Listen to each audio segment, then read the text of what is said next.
mtu mmoja amefariki dunia na wengine 7 kujeruhiwa katika ajali ya barabarani iliyotokea Mei 19, 2026 katika kata ya Samuye,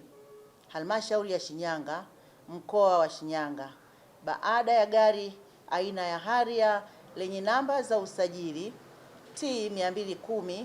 EDB kugonga gari Toyota Land Cruiser Hardtop lenye namba za usajili DFPA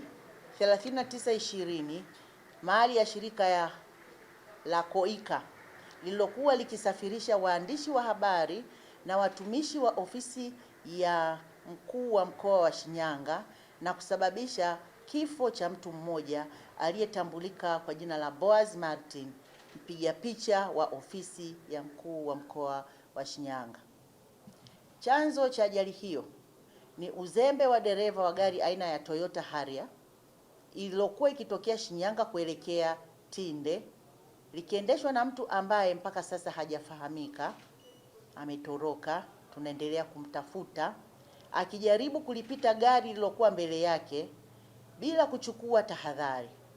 hali iliyosababisha kuligonga ubavuni upande wa kulia gari Toyota Land Cruiser lililokuwa likiendeshwa na Lawrence Peter mwenye umri wa miaka 34 na kutumbukia kwenye mtaro. Majeruhi katika ajali hiyo ni Koplo Swaiba Msangi, askari wa kituo cha polisi Shinyanga, Neema Madono, Rehema Edson, Shadia Omari, Lawrence Peter, Johnson James pamoja na mwandishi wa habari wa ITV/Radio 1 Frankie Mshana. Majeruhi wanaendelea kupatiwa matibabu katika hospitali ya rufaa ya hapa Shinyanga.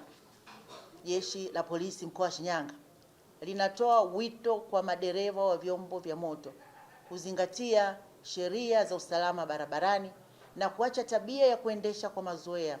kwani jeshi la polisi halitasita kuchukua hatua za kisheria kwa madereva, ikiwemo kuwafungia leseni na kuwafikisha mahakamani kwa watakaobainika kufanya uzembe. Jeshi la polisi mkoa wa Shinyanga tunaendelea kumtafuta mtuhumiwa huyo, kwa sababu baada ya kufanya au kutokea ajali hiyo alitelekeza lile gari ambalo tupo tunalishikilia. Kwa hiyo kupitia vyanzo vyetu tutahakikisha kwamba tunampata na kumfikisha kwenye vyombo vya sheria.